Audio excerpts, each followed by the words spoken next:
I'm on a quest to find music and art. Supporting local talent is the place I start. Yeah, this is our culture, the place to be. Games, books, arts and crafts and jewelry. This the guardians of the geekery. This the guardians of the geekery. This the guardians of the geekery. This the guardians of the geekery.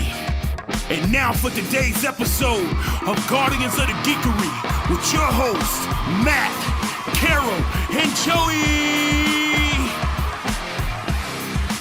So here we are. Geekery, back Guardians on. of the Geekery, woohoo! Special, the Geekery edition. Yes, and we have as our special guest today, Jessica Blair. She is from Swordwind, not to be confused with the World of Warcraft Stormwind, which I do all the time, but it is Swordwind. And tell us a little bit about what Swordwind is, if you don't mind.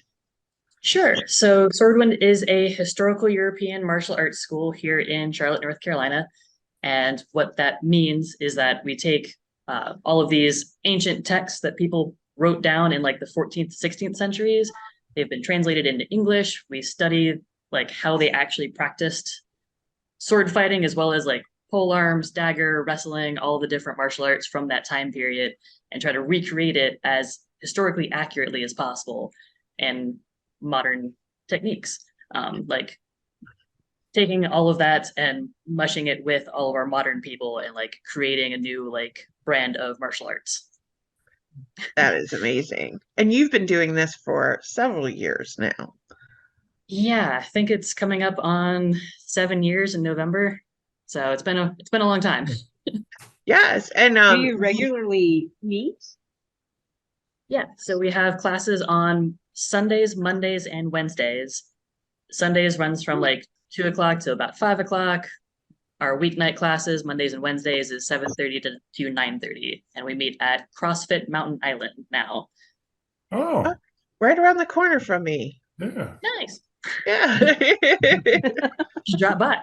Grab a sword, Joey.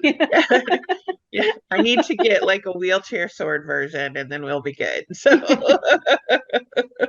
I think the scooter would be too hard, because like I can't do the controls, so I'd have to do like We'll put a lance on your scooter, honey. yeah, exactly, just in the front. Actually, I will say that Wanda did make me a lance out of pool noodles. The plan was that another con-goer friend of ours, Chris Shrewsbury, and I were supposed to do a joust at Congregate. Unfortunately, he had some issues with his air conditioning, so he ended up leaving the event early. The joust didn't happen. Oh, there it is. There it is. But yeah, I don't think those are the kinds of swords you use at Swordwind, though. Are they? Yeah. Do you use live swords, or do you use mock swords for your fighting? So I've got one right here. So our swords are not sharp. They are not pointy, because if you stab your friends, then like they don't really want to play with you anymore. I learned that the hard way. So these are what is in German called a Fetter. Fetter sword, basically training sword. That way you can train safely. That way we don't kill anybody. For some reason, I have to always tell people that like, no, they aren't sharp. They aren't pointy. We never use sharp things against real people or live anything, because otherwise, like, people get mad at you for stabbing them, and we don't want to hurt our friends. I think that's really good, because I went to a knockoff group of, not associated with you, but they were trying to copy you. It was called Swords Wins, and it was really sharp things, and I had a little bit of a hiccup. But it still stings a little bit, just a flesh wound, but liar.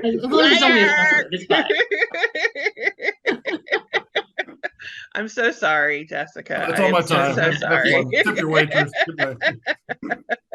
So how did you get involved with swords? Did you just wake up one morning and go, really, really want to beat somebody up with a sword? Because I've woken up like almost. that.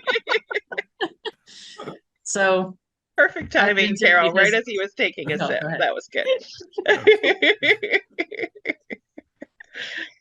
So I got into I found Swordwind because I've always really loved swords, just the aesthetic of it, all of like my favorite characters and movies and TV shows and books throughout like everything. Like my favorite anime character was always Trunks from Dragon Ball Z because he was the one who had a sword. Like, all of my favorite characters just all had swords growing up, so I was really obsessed with swords. Like I started collecting them as soon as I turned 18 and was legally allowed to. Um, and so I had this collection going, and somewhere along the line, like I needed to really focus on my health and fitness. So I came across an article of a girl who started doing sword fighting as an alternative form of fitness. And I was like, well, I also kind of hate gyms. They're really boring. Yes. I'm like, picking the heavy thing up and putting it down is really useful. Like it's useful to build those muscles, but it's really boring for at least for me. And I know for other people too. So I was like, well, maybe this alternative form of fitness will be something that I enjoy doing. So I went and tried it out, and I've been hooked ever since.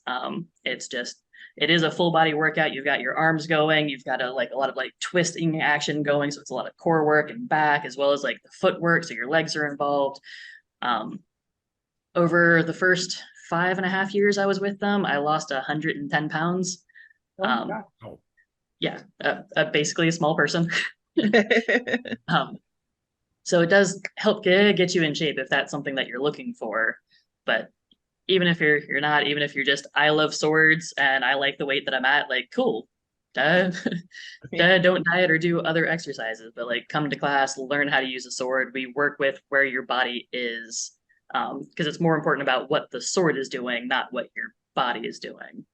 So we were able to make that work with different people of different sizes, different weight ranges, just everything. And you also do some classes that are just women as well, which I love.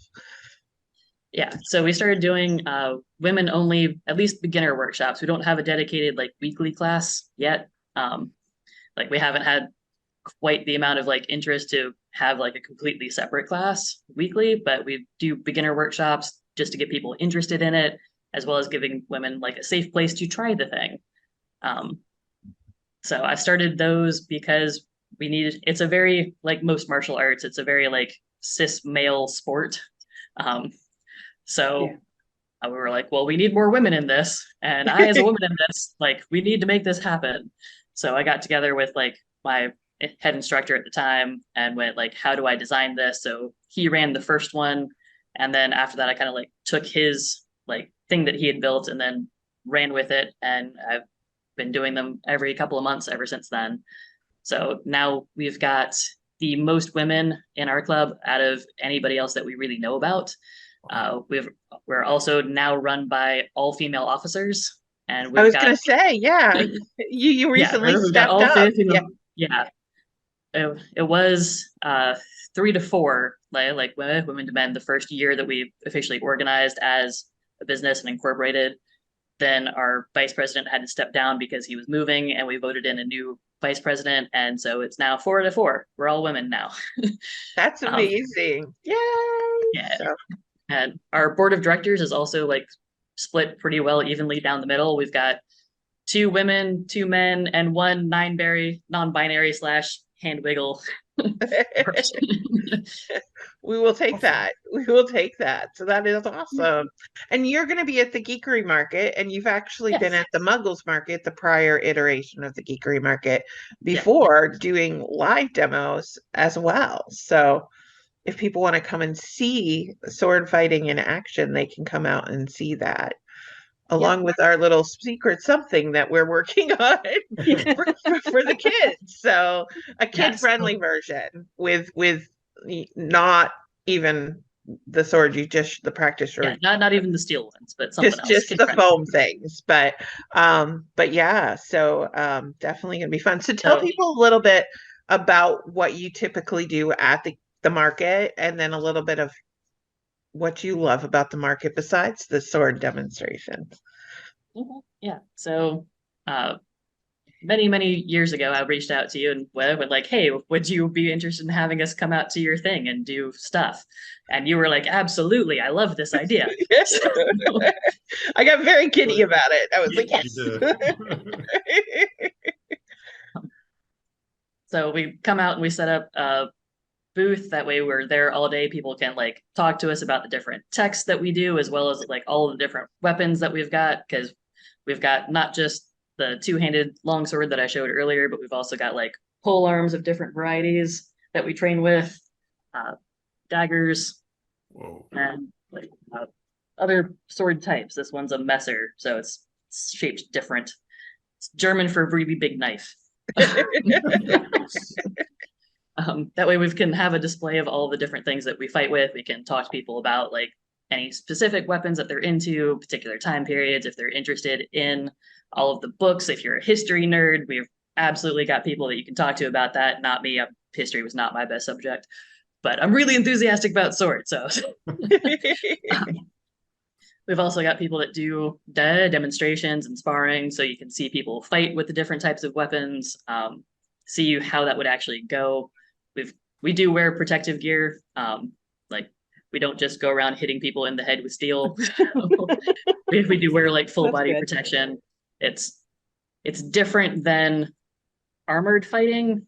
Armored fighting with like the steel casing, it would be referred to as harness, and fighting in a like armored harness setup is very different techniques. You have to go for like specific joints, and unfortunately, like the techniques that are effective against armor are really effective against armor. So you have to be really careful training that way. It also tends to be prohibitively expensive for people to buy full armor kits. So we don't have that many people that have them. We might be able to get one or two people out in full harness for the Geekery Market this year. I know of one that we can definitely get. We'll see if we can get somebody else to fight with them. Otherwise, we'll be out there in like our regular protective gear that we would see in our classes week to week, as well as like weapons that we train with in our classes. That way you can see like what this all looks like. We'll also try to get like some hands-on experience if anybody's interested in that. That way you can feel a sword, swing it around a little bit, like see the weight of it. They're surprisingly light. A lot of people, like I think from like old D&D books where it was listed as like 20 or 30 pounds for a sword, like think that they're absurdly heavy, and they aren't. Like the one that I showed earlier is like stone, then that's a little heavy. So like mine here is 2.8 pounds. Historically accurately, they're weight about 3 pounds plus or minus just a little bit. Mine's on the lighter side because I'm a girl, so I'm a little bit shorter than average. So I had mine customized to be a little bit shorter to fit me, which ends up with it being a little bit lighter too. That's nice. Still swinging it around for 1 to 3 hours at class is like it. Like I said earlier, it's I a bet workout. you start to feel that. You'd start to feel that after a while, just swinging that little sword. So, so where can people find you on the webs if they want to get started prior to the Geekery Market, or they want to check you out prior to the Geekery Market? Swordwind.org is our website. That way you can find out all the information about all of our, like what we're about, all of our instructors, board of directors, people in charge, any events that we've got coming up, such as the Geekery Market, or we had a really big tournament that we hosted 2 months ago, back in July. No, 1 month ago. It's been a very long month, guys. 1 month ago. What day it is? Who am I? But last year we were the 7th largest HEMA tournament in the US, according to like number of things that we had going on. We didn't have the biggest number of fighters, but we have a lot of different offerings that we do, different tournament styles that we offer. So we were, as well as like workshops and lectures and things. So we doubled that this year because we separated everybody out by height. We had short fencers fighting against short fencers and tall fencers fighting against tall fencers, and essentially like doubled the number of things that we had going on. So it was a logistical nightmare for me, but everybody had fun, so it's fine. I will say this. So when I was in college, they required us to take 2 PE courses regardless of what your major was. And I was like, if I have to pay college level course fees for gym, I am going to pick something that I would normally not be able to do.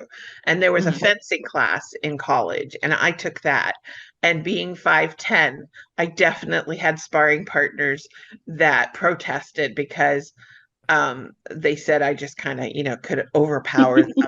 And I protested because a lot of times I would end up, because they were shorter, you had to be very careful.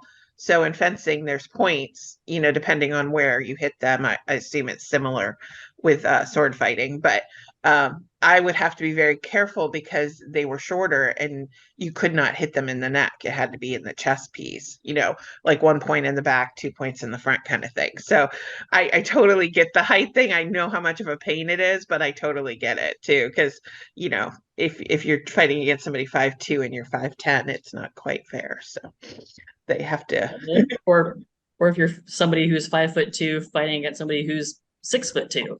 Yeah. Wow. They've just got longer limbs. They've got a huge reach advantage. It's not impossible for somebody to win in that situation. I've seen little girls do it. And they make me super proud when they do. Like it's really hard. It makes it harder than it needs to be. So we thought that having height divisions this year would be a really fun thing for people to play with, and everybody really liked it. So that's something that we'll probably keep around as far as like our tournament goes going forward. Awesome. Well, thank you so much, Jessica, for being on here today. And one thing I do want to point out is that when you do the like girls with a sword events and stuff like that, a lot of times you also do that as a meetup through the Charlotte Geeks to help raise awareness that you're having one. So if you're not a member of the Charlotte Geeks on Meetup and you're interested in finding out when there are demonstrations like that, consider joining us. It's free, because Jess is a member, and a lot of times she does organize those types of events. And then we'll also be posting your schedule of what you're planning on demoing and teaching at the market, so people can learn about that, so they can either come by the table and talk, but we'll also have a ringed off area where there'll be demos going on. So you can go and either participate. We will have a little dragon fighting event for the kids, if they want to do that, and we'll have some swords and foam swords available for the kids to do that, as well as some other events. So we really appreciate you being involved. It's one of our favorite parts of the market, is just walking out and seeing people in the ring doing the demonstrations. It's really cool and something you just can't find anywhere else. So we really appreciate you. And congratulations on all you've achieved since joining the group. Angel's very upset because she can't see you. She's like, I want to see Jess. She's not over here. What's up with us? So I hear her voice, but she misses you. You'll have to come by and do some more cookie decorating with us. All right. Well, thanks everybody, and come and check out Jess and her group, Swordwind, which you can find at swordwind.org on Saturday, November 4th at the Geekery Market. We'll see you there. Look forward to it. Bye. Bye. That was an episode of Guardians of the Geekery. Thank you for listening. Check us out at guardiansofthegeekery.com and stay tuned for more content.